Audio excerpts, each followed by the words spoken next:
नमस्कार, आप live cities देख रहे हैं। मैं हूँ गरिमा भारती और बिहार की बात के एक और एपिसोड में आपका स्वागत है। हमारे साथ सीनियर जर्नलिस्ट ज्ञानेश्वर है। एक बार फिर से हम लोग यूपीएससी 2020 के रिजल्ट की चर्चा करने वाले हैं। आपने बीते दिनों भूमिहारों की बात कर ली कि कैसे भूमिहार जाति के जो स्टूडेंट हैं वो पिछड़ते जा रहे हैं, कारण भी आपने बताया। और जब मैंने हमारे वीडियो को दोबारा देखा तो कई सारे कमेंट्स हैं, लोग कह रहे हैं कि आपने अन्य जातियों की बात क्यों नहीं की, आप केवल भूमिहारों को बता रहे हैं कि वो पिछड़ रहे हैं। और तरह तरह की बातें की है कि आजकल इस तरह की बातें नहीं होती हैं, लेकिन इस बात से मैं भी ताल्लुक रखती हूँ कि हाँ, इस तरह की बातें तो है, जैसे कि आपने सोशल अवेयरनेस की बात की। लेकिन आज हम लोग दूसरे जातियों की बात करते हैं। आपने मुझे इससे पहले भी बताया था कि चर्चा करेंगे गरिमा। तो क्या क्या बात हो सकती है कि और लोगों का रिजल्ट कैसा रहा है और जातियां कैसा परफॉर्म कर। देखिए गरिमा जी, आपने बिल्कुल सही बात कही कि लोग कहते हैं कि मैं जाति की बात क्यों कर रहा हूं।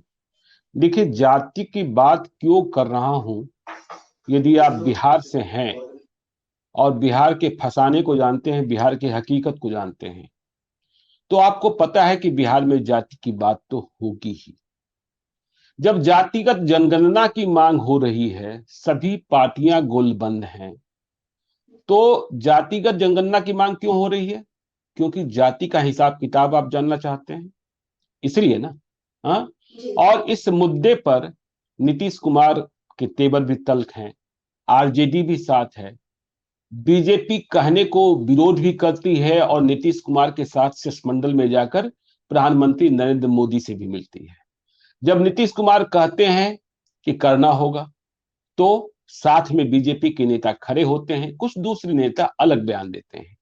तो जातिगत जनगणना की जब बात करेंगे तो जाति की बात तो होगी ही। वैसे मैं मानता हूं कि देखिए, यूपीएससी का जो एग्जामिनेशन है वो मेरिट का एग्जामिनेशन है। आप जितना पढ़ेंगे, जितना संघर्ष करेंगे, जितनी आपकी दक्षता होगी, सफलता आपको मिलेगी। हाँ, आरक्षण है, और आरक्षण आज से नहीं है, आरक्षण बहुत पहले से है। आरक्षण है तो कंपटीशन है, कंपटीशन अधिक हुआ है। यह बात भी सही है कि सामाजिक जागृति हुई है, समाज में क्रांति आई है। जिसे आप पिछड़ा और एससी एसटी कहते थे, वे लड़के पढ़ रहे हैं, और जिन्हें आप अग्री जाति के लड़के कहते थे, जो पहले अधिक संख्या में प्रतियोगिता परीक्षाओं में सफल होते थे, वे पिछड़ रहे हैं, क्योंकि उन्हें गुमान हुआ है। उन्हें लगता है कि अच्छा हो जाएगा ना। और फिर जो मैंने पहले भी बिहार की बात में कहा था कि जो गरीबी देखते हैं, जो संघर्ष देखते हैं, उनके भीतर सफल होने का जुनून अधिक होता है। और यह परिणाम जो आपको परिवर्तन दिख रहा है, वह बात परिलक्षित भी करता है। और देखिए, जाति की बात आप कहते हैं कि हम क्यों कर रहे हैं। अरे, जब कोई भी पार्टी हो, जाति के आधार पर विधानसभा और लोकसभा चुनाव का टिकट देती है। मुखिया का चुनाव भी और वार्ड पार्षद का चुनाव भी जाति के आधार पर लड़ा जाता है। तब तो आप जाति देखकर उम्मीदवारों को वोट देते हैं। किस पार्टी से पूछते हैं कि जाति का नाम क्यों ले रहा है? हाँ?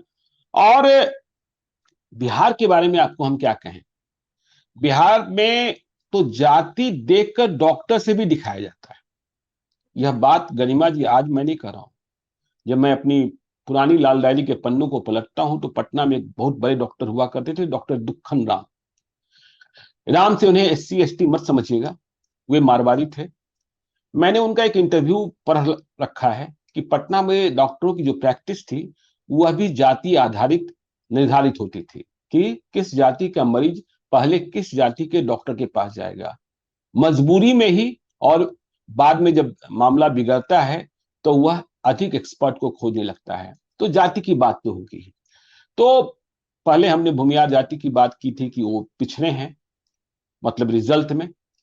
लेकिन कई बातें और भी नई सामने आई कि देखिए, सत्यम गांधी जो 10th पोजीशन पे है, टॉप 10, वो जाति से भूमिहार है। कुछ और भी लड़के दिखाई पड़े हैं जो आईएएस आईपीएस बन सकते हैं।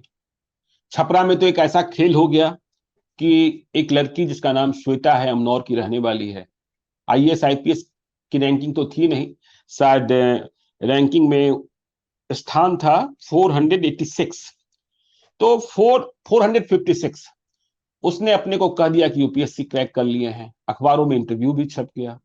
लेकिन जब हकीकत मालूम हुआ तो मालूम हुआ कि ये जो श्वेता है वो साउथ इंडिया की है। तो ऐसा भी होता है।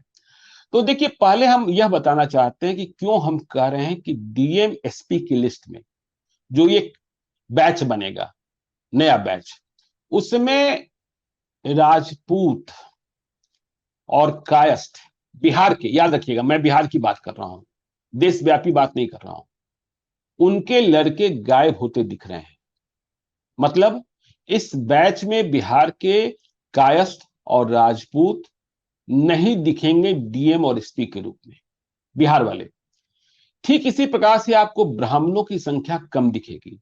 जो ब्राह्मण ये मानते हैं कि हम तो चाणक्य के वंशज हैं और हम तो ऐसे ही परीक्षाओं को पास कर लेते हैं, तो ये गुमान अब छोड़ दीजिए कि केवल आप ही पढ़ते हैं। हाँ, केवल आप ही पढ़ते हैं, समझे ना। जो पढ़ेगा वही यूपीएससी क्रैक करेगा, इस बात को समझिएगा। चाहे वो राजपूत हो, चाहे ब्राह्मण हो, चाहे कायस्थ हो, चाहे भूमियार हो। तो देखिए, हमने जाति के कई महंतों से बात की जो अपने को मानते हैं कि उन्हें जाति के बारे में सब कुछ पता होता है। और देखिए, आपको पता है गरिमा जी की कुल 761 यूपीएससी क्रैक करने वाले परीक्षार्थी हैं। लेकिन हम बात कर रहे हैं आईएएस आईपीएस की, मतलब आने वाले दिनों में डीएम और एसपी के बनने की, कलेक्टर और एसपी की। तो कलेक्टर और एसपी बनेगा कौन इन 761 में? तो हमने एक आईएएस एक्सपर्ट से बात की कि जो मौजूदा ट्रेंड है उनमें किस रैंकिंग वाले लोग आईएएस बन सकते हैं और किस रैंकिंग वाले लोग आईपीएस बन सकते हैं, बाकी के बारे में मैं नहीं जानता। मैं आईएएस आईपीएस की बात कर रहा हूं। तो देखिए, उन्होंने कहा कि देखिए, जनरल कैटेगरी मतलब सवर्ण जातियां, ब्राह्मण, भूमियार, राजपूत, कायस्थ, इनके जो स्टूडेंट यूपीएससी क्रैक किए हैं और उनकी रैंकिंग 150 तक होगी तो वे आईएएस बन जाएंगे, और रैंकिंग 300 तक होगी तो आईपीएस बन जाएंगे। 10 से 25 प्लस माइनस हो सकता है। लेकिन यदि ओबीसी के स्टूडेंट यूपीएससी क्रैक किए हैं और उनकी रैंकिंग 200 के भीतर है तो वे आईएएस बनेंगे, और आईपीएस 350 तक जिनकी रैंकिंग है वे भी बन जाएंगे। लेकिन एससी एसटी वाले, ये जो हैं जिनकी रैंकिंग 400 तक होगी, वे भी आईएएस बन जाएंगे। तो ये मौजूदा पैटर्न के हिसाब से आईएएस आईपीएस बनने का ट्रेंड दिखता है। देखिए, अब जो थंबनेल है और जिस पर हम लोग चर्चा कर रहे हैं कि राजपूत और कायस्थ, देखिए कायस्थ की बात कर लें, जिसे लाला भी कहते हैं। बिहार से मैंने सुबह से लेकर अब तक इस जाति के कई महंतों से, इस जाति के कई शुभचिंतकों से, इस जाति में रिश्ते तय करने वाले कई लोगों से बातचीत की। उन्हें बिहार के भीतर अब तक रिजल्ट निकले हुए कई दिन हो गए हैं, हालांकि वे कह रहे थे थोड़ा इंतजार और कर लीजिए। देश के दूसरे प्रदेशों से कायस्थ लड़के लड़कियां यूपीएससी क्रैक किए हैं, आईएएस आईपीएस भी बनेंगे। लेकिन बिहार में अब तक जाति के इन महंतों को या शुभचिंतकों को कोई ऐसा लड़का लड़की नहीं दिखाई पड़ा है जो इस दफे यूपीएससी क्रैक कर आईपीएस आईएएस बनने जा रहा है। देखिए, ये बहुत चिंता की बात है। मतलब इसलिए एक भी नहीं है अब तक। अभी देखिए, रिसर्च चल रहा है लोगों का, यदि कोई और आगे निकल जाए तो मैं नहीं कह सकता, लेकिन अब तक कोई सामने नहीं आया है। और जो ये कायस्थ जाति है, यह जाति तो मूल रूप से पढ़ने लिखने के लिए जाने जाते हैं। इनका काम ही कहा जाता है। हाँ, कलम और किताब। ये कोई खेत और जोतने के लिए तो है नहीं, समझे ना, और व्यवसाय करने के लिए भी नहीं है। और यदि आप इनका इतिहास देखेंगे, आप किसी भी बैच में देख लेंगे, आप बिहार में ही देख ली यशवंत सिन्हा, अभी आप देख ले जो मुख्यमंत्री के प्रधान सचिव हैं दीपक प्रसाद, जो चीफ सेक्रेटरी थे। आप देख लीजिए चंचल कुमार, आप देख लीजिए पत्ते अमृत, अमिताभ वर्मा रहे, गिरीश शंकर रहे, बहुत लंबी फहरिस्त है। तो इस दफे इस लिस्ट से ये गायब हो गए, और गायब हो गए तो फिर डीएम और एसपी बनेंगे कहां से? अब आइए हम बात करते हैं राजपूत जाति पर, ठाकुरों की जात। मैं सुबह से ही नहीं, कल रात से ही इनकी जाति के लोगों से भी बात कर रहा था। सभी कहते रहे देखिए कुछ तो हुए हैं, लेकिन कहां के हुए हैं, कैसे हुए हैं, मैं फिर कह रहा हूं कि मैं आईएएस और आईपीएस की बात कर रहा हूं जिनकी रैंकिंग 300 से नीचे होगी, 300 से नीचे होगी। देखिए, भूमिहार जाति के बारे में एक और आपको हम जानकारी दे दें कि एक बेगूसराय का लड़का भी जो है, जिसका नाम है आशीष, उसकी रैंकिंग 226 बताई जा रही है। जो बेगूसराय में बहुत ही प्रतिष्ठित कॉलेज है, जीडी कॉलेज, उनके प्रिंसिपल हुआ करते थे केसरी बाबू, उनका मतलब पोता है, और इनके पिताजी नगर निगम में जेई हैं, जिनका नाम अजीत कुमार है। खैर, तो राजपूत जाति पर हम बात कर रहे थे। तो राजपूत जाति में खोजे नहीं मिल रहा है बिहार में, जिनकी रैंकिंग 300 से नीचे हो। मैंने बहुत रिसर्च किया। अब देखिए क्या कर रहे हैं लोग, अब वैसे लोगों का पता कर रहे हैं जिनके पुरखे या पिताजी गांव में कभी रहे होंगे, छोड़कर जाकर दूसरे प्रदेशों में बस गए और वहीं उनकी जिंदगी चल रही है, गांव से भी कोई बहुत वास्ता नहीं है। तो वैसे लोगों को भी तलाशा जा रहा है ताकि कहा जा सके कि हाँ, बिहार के ही हैं। मुझे पहले जानकारी मिली कि सहरसा का कोई लड़का है, राजपूत लड़का, उसने क्रैक किया, लेकिन उसकी जो रैंकिंग है वो 300 के आगे है। तो मतलब आईएएस आईपीएस बनने की संभावना नहीं है। मैंने बहुत तलाश की तो मालूम हुआ कि औरंगाबाद में एक गांव है गोह में, कोसडीहा, कोसडीहरा या कोसडीहा जो भी गांव है, वहां के अविनाश कुमार हैं। अब अविनाश कुमार वहां के हैं कि नहीं है, यह भी आपको हम बताएंगे। उनकी रैंकिंग है 190, मतलब ये आईपीएस बन सकते हैं, और यदि प्लस माइनस कुछ हुआ तो आईएएस भी शायद बन जाए। तो ये इस दफे यूपीएससी क्रैक करने के पहले भी डीएफओ थे गोरखपुर में। और ये जो गांव है कोसडीहरा, ये गांव बहुत ही बड़ा गांव है, और यहां से बताया जा रहा है कि कई लोग जज भी हुए हैं, पढ़ा लिखा गांव है। लेकिन गांव में अब लोग रहते नहीं हैं। तो ये जो अविनाश कुमार हैं, इनके पिताजी का नाम मोहन सिंह बताया जा रहा है, वो झारखंड में एक्जीक्यूटिव इंजीनियर थे, वहीं से रिटायर हुए हैं। इसका मतलब ये है कि अविनाश कुमार का जन्म भी झारखंड में ही हुआ होगा, फिर बाहर पढ़ाई लिखाई हुई, गोरखपुर में डीएफओ बने, इस दफे यूपीएससी क्रैक कर लिए। अब गिनती के लिए इसे बिहार के ठाकुर लोग, बिहार के राजपूत लोग करें, वो तो हमारे ही हैं। तो इस तरीके की गिनती और सामने आ सकती है। लेकिन राजपूत जाति में जो बरबधू भी तलाशते हैं, उन्हें भी आज दोपहर तक, इस कार्यक्रम को शुरू करने के पहले तक, ऐसा कोई नहीं मिला था जिनकी रैंकिंग 300 से नीचे हो और जिसे स्थापित तौर पर कहा जा सके कि हाँ, ये बिहार का ही है। अब देखिए, यह चिंता की बात है इनके लिए भी। मैंने कहा ना कि देखिए, इनकी इनमें पढ़ाई लिखाई की क्षमता, आप यदि इस जाति में देखें, आरके सिंह, केंद्रीय बिजली मंत्री, इस जाति में तो बहुत बड़े लोग हुए। विवेक सिंह बिहार में अभी सीनियर आईएएस हैं। इस जाति में किसका किसका नाम है, बहुत सारे लोग हो जाएंगे जो मिल जाएंगे। यूपी सिंह, एयू सिंह, इतने बड़े बड़े लोग हुए, और इस जाति में भी पढ़ने की, देखिए, बल से भी और बुद्धि से भी। तो यह सोचना होगा इन जातियों को कि देखिए, पहले सिर्फ आप पढ़ते थे, इसलिए कंपटीशन आपके बीच ही होता था, मतलब सवर्ण जातियों में। यह समाज के लिए भी अच्छा है, यह देश के लिए भी अच्छा है कि पिछड़ी जाति संघर्ष के बूते आगे आ रही है और वह आपसे मुकाबला कर रही है। लेकिन आपने इतना गुमान पाल लिया, आपने पढ़ना छोड़ दिया, आप अपनी धन संपदा और इसके उसके चक्कर में फंसकर आप पिज्जा बर्गर में फंसे रह गए। आपने किताब खोलना कम किया, परिणाम हुआ कि आपका रिजल्ट खराब होता गया। ब्राह्मणों की संख्या ही कम हो गई। ब्राह्मण तो अपने को आप मत पूछिए क्या मानते हैं, लेकिन संख्या कम होती जा रही है। यदि आप देखेंगे पुराने रिकॉर्ड, तो ब्राह्मणों की संख्या सबसे अधिक होती थी।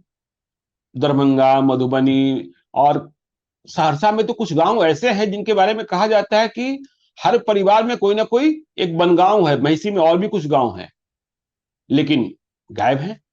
हाँ, कुछ लड़के हुए हैं। देखिए, यदि हम ब्राह्मणों की बात कर लें तो एक छपरा के अमनौर के ही कोरैया मिश्र तोले के राजदेव मिश्र के पोते हैं। इनके पिताजी वकील हैं, सुशील मिश्रा, पूर्णिया में रहते हैं। उनके बेटे आशीष मिश्रा को 52 रैंक है, मतलब ये आईएएस बन जाएंगे। ठीक इसी प्रकार से मधुबनी के तरडीहा गांव के संदीप झा हैं। इनके भी स्ट्रगल को सलाम करना पड़ेगा। इनका रैंक है 186। आईएएस भी बन सकते हैं, आईपीएस भी बन सकते हैं, लेकिन मुझे लगता है आईपीएस ही मिलेगा। और मैं सलाम इसलिए कर रहा हूं कि देखिए इनके पिताजी पिछले 35 वर्षों से 35 ईयर्स से कहां, कन्याकुमारी में, वहां की एक स्टील फैक्ट्री में वो मजदूरों के मेट का काम कर रहे थे। तो देखिए संदीप ने अपने पिता के स्ट्रगल को देखा, मां हाउसवाइफ है, तो वो लड़का कंप्लीट कर गया। जहां आप संपन्नता में गुमान खोते हैं या गुमान पा लेते हैं, खोते नहीं, गुमान खो दें तो अच्छी बात है, आपके भीतर अहंकार आ जाता है, आप यूपीएससी नहीं क्रैक कर सकते हैं। और यही हो रहा है बड़ी जातियों में। देखिए पिछड़ी जाति पढ़ रही है, अब बिहार की बात हो और यादवों की बात ना हो, यह बात तो संभव ही नहीं है। गरिमा जी आप भी मुस्कुरा दिए। देखिए इनके आपने भीतर बात भी, सही की। हाँ इनके भीतर भी उभार आया था, लेकिन फिर ये नीचे जा रहे हैं। दरअसल समस्या ये है कि 1990 से 2005 के बीच लालू यादव ने इन्हें आवाज तो दे दी, लेकिन इन्हें पढ़ना नहीं सिखाया। आप मैं जब इस कार्यक्रम को कर रहा था तो मैं अपने साथी आलोक से बात कर रहा था, तो वे भी कह रहे थे कि पढ़ना अभी कहां सीखे हैं, और पढ़ेंगे नहीं तो फिर बड़ी जातियों से और जो अन्य पिछड़ी जातियां हैं उनसे मुकाबला कैसे करेंगे। तो आपको तो लगता है कि कुर्ता पैजामा पहनकर टाइट हो गए बिहार की कुर्सी पर ही बैठ जाएंगे। आपको लगता है कि हम शाम को चौराहे पर बैठ गए, चौक पर बैठ गए, चाय की दुकान पर, तो मेरा ही सब कुछ चलेगा। तो चलेगा कैसे चलेगा। मैं इसलिए फिर से कह रहा हूं कि देखिए जाति की बात बिहार में न हो यह संभव ही नहीं है। जब कोई डीएम और एसपी, थानेदार भी आता है नया, तो लोग पूछते हैं किस जाति का है। यह सही है ना। हाँ, तो जब ये परंपरा है तो आप जाति की बात न करें। और जब जाति का जनगणना, आप तो ऐसा भी लग रहा है कि यदि केंद्र सरकार ने तो सुप्रीम कोर्ट में कहा है कि हम नहीं कराएंगे, तो बिहार सरकार जिस मूड में है वह अपने पैसे पर, राज्य के पैसे पर जनगणना करा सकती है, जैसा कई प्रदेश और भी पहल कर रहे हैं। कभी यह कोशिश कर्नाटक में भी हुई थी। बिहार सरकार के एक मंत्री हैं मुकेश सहनी, वे तो कह रहे हैं 5 करोड़ रुपया हम दे देंगे जाति गिनने के लिए। तो जब जाति इस तरीके से गिनी जाएगी तो हम बात ना करें। और बात करना इसलिए भी आवश्यक है कि सामाजिक क्रांति, देखिए बड़ी जाति के जो लड़के हैं वे अपनी परंपरा को खोते जा रहे हैं। जो उनके पुरजे रहे, जो उनके परिवार में माता पिता या जहां पढ़ना और पढ़ाना महत्वपूर्ण माना जाता था, वह अब सुविधा युक्त पढ़ाई। आप देखिए ना, देखिए यूपीएससी आप खरीद कर आप डॉक्टर बन सकते हैं, खरीद कर आप इंजीनियर बन सकते हैं, खरीद कर आप एमबीए की डिग्री ले सकते हैं, वो भी आईआईएम और आईआईटी के नहीं। एम्स में डॉक्टर नहीं बन सकते हैं खरीद कर, लेकिन खरीद कर यूपीएससी कंप्लीट नहीं कर सकते हैं। तो बड़ी जाति के लोगों के पास पैसा है तो वो समझते हैं कि हम तो खरीद लेंगे कुछ भी। तो यहां तो बिक्री हो नहीं रही है, अब तक बिक्री हो नहीं रही है। यहां तो आपकी मेरिट की परीक्षा हो रही है। तो इसलिए इन्हें सोचना होगा कि हमें भी अब और अधिक पढ़ना है। मैं किसी को हतोत्साहित नहीं कर रहा हूं, मैं किसी को प्रोत्साहित नहीं कर रहा हूं। मैं तो बस इतना बता रहा हूं कि दोनों अधिक पढ़ेंगे तो अधिक अच्छी प्रतिस्पर्धा होगी, अधिक अच्छे ब्यूरोक्रेट्स मिलेंगे। और इस बात पर भी गरिमा जी गौर रखिएगा। देखिए हम लोग बड़े शान से कहते हैं कि हमारे बच्चे टॉप कर गए, अभी वो समाज सेवा, राष्ट्र सेवा की बात कर रहे हैं। जो टॉपर्स हैं यदि वे चुन ले तो उन्हें अपना स्टेट होम कैडर मिल ही जाता है। बिहार में तो कई हैं भी, लेकिन उन्होंने बिहार के लिए किया क्या, यह भी बड़ा बड़ा सवाल। सवाल हमेशा मौजूद रहता है। और अब एक नया ट्रेंड भी दिखाई पड़ रहा है। जो टॉपर्स हैं अपना होम कैडर नहीं चुनना चाहते हैं, क्योंकि वहां कई तरीके की बातें होती है। वे पहले दिन से ही अपने घर से, अपने घर वाले प्रदेश से पिंड छुड़ाना चाहते हैं। तो इन बातों पर गौर करना होगा और इन बातों पर ध्यान रखना होगा। और नहीं तो फिर परिवर्तन तो है ही, परिवर्तन संसार का नियम है। कभी हम आगे तो कभी आप आगे, कभी हम पीछे तो कभी आप पीछे। तो पढ़िए, पढ़ना बहुत जरूरी है। मैं आज ही किसी अखबार में पढ़ रहा था कि आईएएस के इंटरव्यू में सवाल क्या पूछे गए। जो सवाल पूछे गए वो बहुत मौजूद सवाल थे और बहुत बुनियादी सवाल थे, और सभी सवाल का मतलब ये था, आप तो देखती हैं रोज हमारे और आपसे मिलने इंटर्नशिप के लिए बच्चे आते हैं, काम करने के लिए लड़के आते हैं। बड़ा अफसोस होता है कि 12 लाख 10 लाख 8 लाख रुपए की पत्रकारिता की पढ़ाई कर आते हैं और वे बुनियादी सवालों का जवाब नहीं दे पाते, क्योंकि उन्हें वह पढ़ाया ही नहीं जाता है। 12 लाख और 14 लाख देकर जो आते हैं और जिन्हें काम करना होता है बिहार में, उन्हें यह पता नहीं होता कि बिहार में कितने जिले हैं, बिहार विधानसभा में सीटों की संख्या कितनी है। तो मैं जो इंटरव्यू देख रहा था कि छात्रों से क्या सवाल पूछे गए थे यूपीएससी में, जो परीक्षार्थी सफल हुए हैं, राजस्थान का इंटरव्यू था। उसमें एक स्टूडेंट से यह पूछा गया कि आप इंटरव्यू देने आज आए हैं, तो आप यह बताइए कि आज सुबह अखबार की 3 हेडलाइंस क्या थी। दूसरे से पूछा गया यदि आप आईएएस बन जाएंगे तो सबसे पहले आप अपने पिता को कहां ले जाना चाहेंगे। तो जवाब था कि मैं अपने पिता को इंडिया गेट दिखाऊंगा।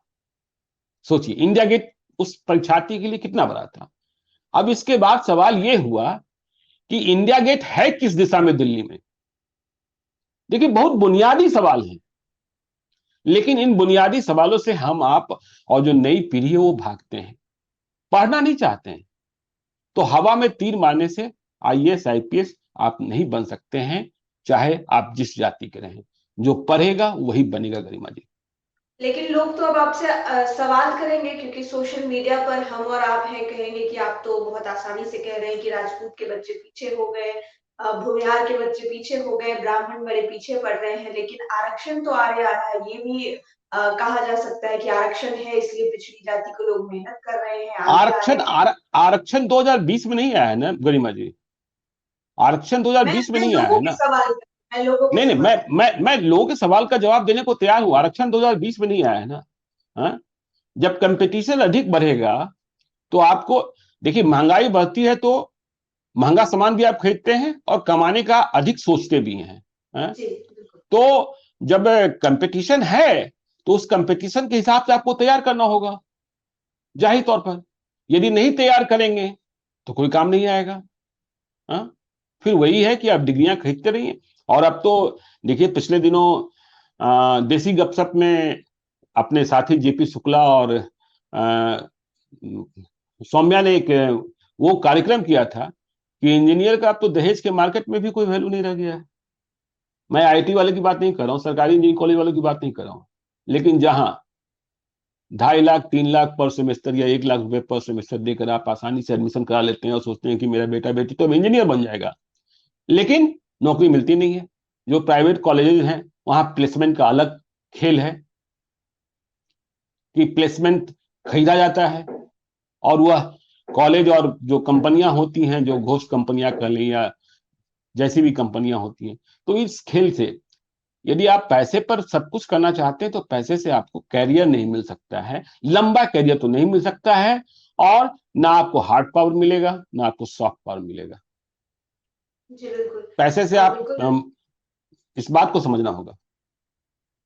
बिल्कुल, आपने सही बात समझाने की कोशिश की है, और मैंने आपकी एक बात पर गौर किया। हमारे एक आईएएस गुरु है, उन्होंने भी ये बात कही थी कि बिहार में जिस तरह का माहौल है, आपदा बार-बार आ जाती है, ये बिहार के स्टूडेंट्स के लिए बहुत बड़ा अवसर होता है, बहुत बड़ा वरदान है उनके लिए कि उनके भविष्य के लिए बहुत कारगर साबित हो जाता है। इतना दुःख देखते हैं कि सुख को तलाशने के लिए दम रगड़ के मेहनत करते हैं। आपने यही बात कही है कि लग्ज़री जो है वो चीज़ों को बिगाड़ देती है, जैसा कि इस बार के रिज़ल्ट में देखने को मिल रहा है। जो लोग, आपने इंडिया गेट वाली बात कही, जिस भी अभ्यर्थी ने कहा उनके पिता ने इंडिया गेट नहीं देखा, तो समझिए कि उनकी आर्थिक स्थिति कुछ बहुत खराब रही होगी, तभी जाकर वो इतना बेहतर कर पाए हैं, उन्हें इससे उबरना था। तो बहुत ज़रूरी है कि हम अपने दुखों से सीखें, हम अपने पिछड़ेपन से सीखें कि आगे कैसे बढ़ना है, और ऐसा बिहार में देखने को मिल रहा है। इससे काफ़ी खुशी भी होती है, लेकिन जो लोग पिछड़ रहे हैं उन्हें फिर से कंपटीशन में आना होगा। बिहार की बात में आज इस टॉपिक का मकसद यही था कि जितने भी स्टूडेंट्स हैं, जिस भी जाति के स्टूडेंट्स हैं, वो सब बिहार का नाम रोशन करे, तब जाकर आगे चल के शायद हमें जाति को लेकर बात ना करनी पड़े। हम बिल्कुल सेटिस्फाइड हो जाएं कि सभी जाति के लोग बिल्कुल बराबर सा परफॉर्म कर रहे हैं। हमारा मकसद यही बिल्कुल है। बिल्कुल बिल्कुल बिल्कुल बिल्कुल। हाँ बिल्कुल। देखिए आप रहती हैं ना पटना में, आपको भूख लगती है, रोटी बनाती हैं तब तो रोटी खाती हैं। आप पढ़ेंगे ही नहीं तो क्रैक कहाँ से करेंगे? तो बिहार की बात के इस एपिसोड में फिलहाल इतना ही। आगे और भी कई चर्चा बिहार से जुड़ी हुई हम करने जा रहे हैं। आप हमारे साथ बने रहिए। ये वीडियो अगर आप YouTube पर देख रहे हैं तो चैनल को सब्सक्राइब करें, फेसबुक पर देख रहे हैं तो पेज को लाइक करें, साथ ही साथ आप हमें ट्विटर पर भी फॉलो कर सकते हैं। धन्यवाद। धन्यवाद।